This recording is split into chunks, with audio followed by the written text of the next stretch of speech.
അങ്ങനെ ഇതേ ചോറും തിന്നിരിക്കുകയാണ് നമ്മുടെ ചെറുക്കൻ. ഇനി നീ തിന്നോ? ഇനി നീ തിന്നായിരിക്കരുത് കേട്ടോ. തരുമ്പോ തിന്നുന്നില്ല.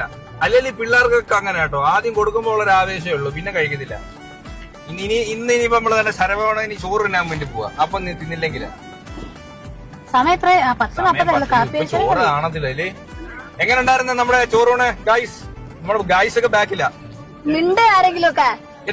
ഇവരെ പിടിച്ചേ, ഈ അമ്മയും പിന്നെ അമ്മയുടെ ചേച്ചി പിടിച്ച് ഏറ്റവും ബാക്കിലാക്കണമായിരുന്നു. ആ പിള്ളേരെ പിടിച്ച് സെന്റർ എടുക്കണമായിരുന്നു.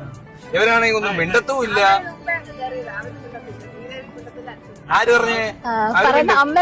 അമ്പു നല്ല കരയാതെ ഹാപ്പി ആയിട്ട് ചോറുണ്ട്. അതെ ഹാപ്പി ആയിട്ട് ചോറുണ്ട്, സത്യം കേട്ടോ. പക്ഷെ എനിക്കൊരു പരാതി എന്താന്ന് വെച്ചാലേ, സാധാരണ മീനുവിന്റെ പിള്ളേർക്ക് ചോറ് കൊടുക്കാൻ